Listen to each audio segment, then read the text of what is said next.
Hey, what it do, what it is, it's your boy Smoke Joe Star, aka Free Smoke, aka Purell Instant Hand Sanitizer with moisturizers and vitamin E. We back here with another commentary video. The gameplay you're seeing in the background, ironically, you'll learn why in a minute, is Smash Bros. Ultimate online. Just fucking around a couple of days ago with some Sonic. That'll also probably be another discussion in this video because this weird times we living in. But the main topic of today, oh boy, is EVO. Biggest tournament in America.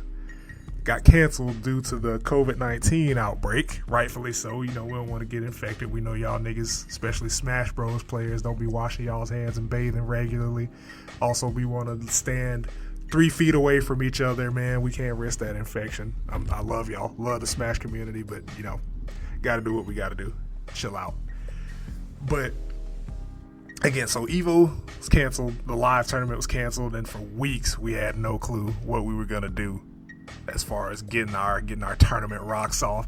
So, Mr. Wizard, in a move of wisdom, decided to make the tournament online. Nothing too bad, nothing wrong with that. You know, you still get your tournament play, still get to see all those good matches that you want, and you can like play friendlies when you're not in bracket. But you know that's gonna be kind of hard for the tournament organizers and everybody else, the participants, to kind of link up and get each other's friend codes, PSNs, all that shit, get it sorted out. So EVO went from basically a 1 weekend event to a 5 weekend event where they're going to run certain games in certain periods over the courses of those 5 weeks. But that's a good way to handle it, I think, to save the tournament and just instead of just saying, yeah, you know what, all that practice that you put throughout the year, yeah, it's just done because we aren't having one. It's over with.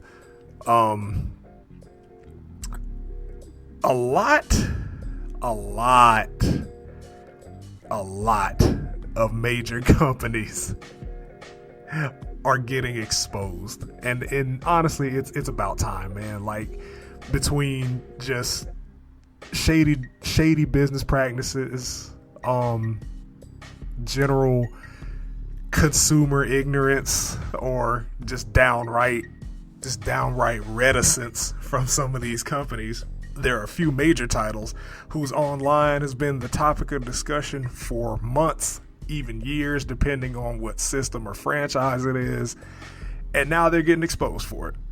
So the original lineup was, you know, the major games: Dragon Ball Fighters, Tekken, Street Fighter, Smash Bros, Samurai Showdown, Grand Blue, you know, like the big fighting titles that have all come out. And then they're doing 4, I don't want to call them side tournaments, but like basically side tournaments.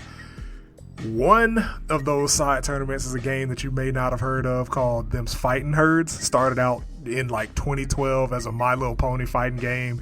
Then Hasbro hit them with the cease and desist. So they changed it. They made all new characters, kept the mechanics, all new stages, and they focused on, you know, just general game improvements and having good online. And it's been stable for, you know, the game dropped officially in 2013, and it's been stable since then, just like Skullgirls. So in lieu of, you know, running online where you can't ensure that everybody's Etherneted up or everybody has good Wi-Fi, they removed Smash Ultimate and Street Fighter V from the lineup in place of Them's Fighting Herds, and a lot of people are pissed. They're pissed because their game isn't, you know, in the main line anymore, which is understandable. I mean, you know, you put 365 days worth of effort into a game only for that shit to not be there anymore. That sucks. You know, it's like, well, damn, nigga, what the fuck did I practice for? But that's not the actual issue. The issue is people have been complaining about Street Fighter's netcode, Street Fighter V's netcode, since day one, since the beta, because originally they tried to run their own version of rollback, and it ended up being trash. So like they ended up having to go back to, I want to say they still use GGPO or a form of GGPO for the current netcode, but it's so washed. It's Smash, on the other hand, oh my god, where do I even start with Nintendo? Nintendo has never had good Wi-Fi, and that's mainly because they refuse to listen to the people who tell them about their Wi-Fi. I don't know why. Well, I mean, I kind of understand why, because, you know, a lot of the complaints come from here, and Nintendo's based in Japan. They really only listen to, you know, those complaints on that side of the globe. But a lot of Japanese developers tend to do that.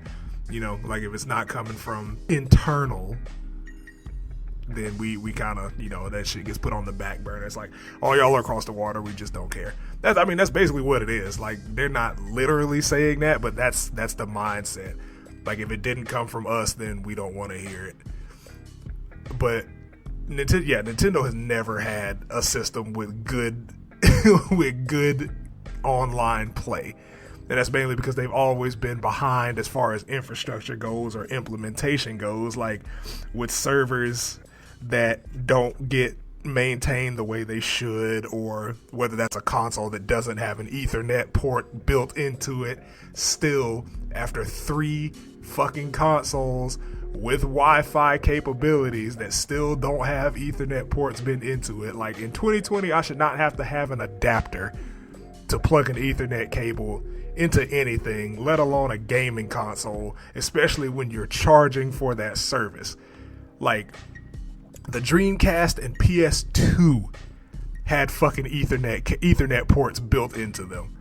Why the fuck has Nintendo never implemented that into their consoles, bro? You got to get with the times, man. Like, you just have to get with the times, and that could basically summarize the entirety of Nintendo's time spent trying to build an infrastructure for their games. Which brings me to our next topic. A lot of people are mad about Sonic Online, when honestly, to me, he's not even, like, you know, the cheesiest online character, in my honest opinion. But there are some things that have led to people calling for, hey, if we want him banned, if all we're gonna do is online tournaments, we want to see Sonic banned. I mean, he can be a really campy character. And what I mean by campy is just, you know, run away, throw out some pokes, rack up damage, and then when it's time for me to get the kill, I can just rush in, get the kill, you know, and then reset everything, and now you have to basically play my game. Which is, you know, it can be annoying, but there's nothing inherently wrong with that play style. It's just online, it's a lot harder to deal with. And I mean, by that logic, we should ban every character, because almost every character goes up at least 1 tier when online is taken into account.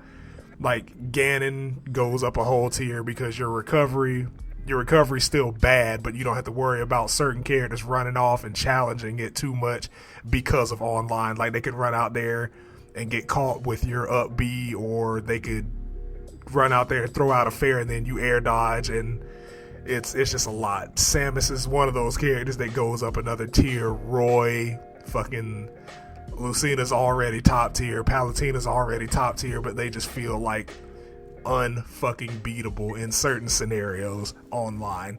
But calling for an outright ban, I think that's a bit much, man. Like, you could, at that point, you could just not play.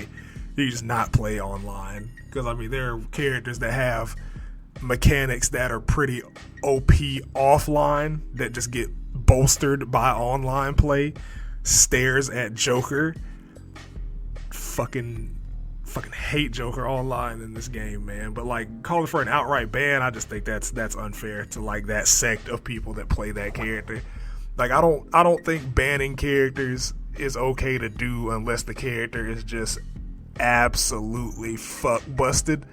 Like, when they have clear advantages over every single character, or they just straight up don't obey the rules of the game. Like, another example would probably be GT Goku when he first dropped in Fighters. Like, man just had the best damage, the best meter building, and he was short, so certain overheads or mix-ups wouldn't work on him. And he also had a level 3 that, like, after a certain point could kill.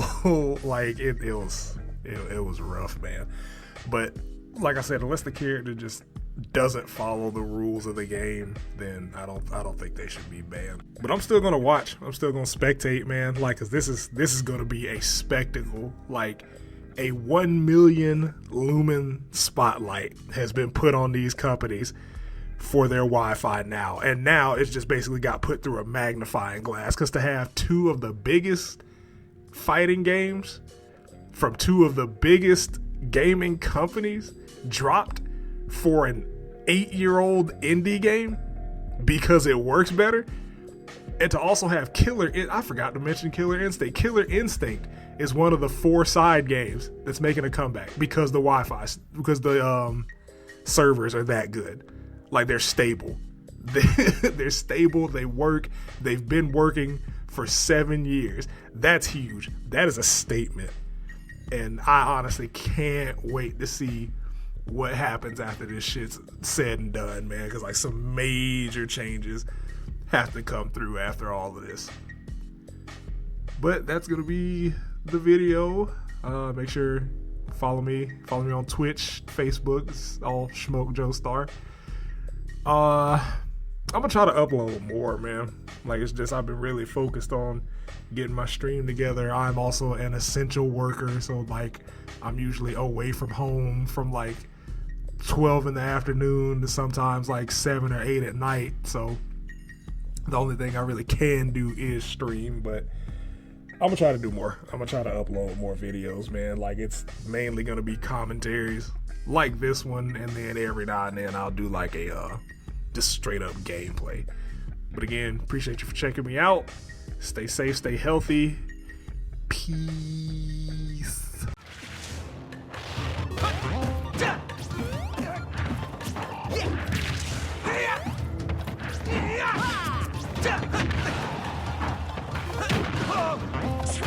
Start!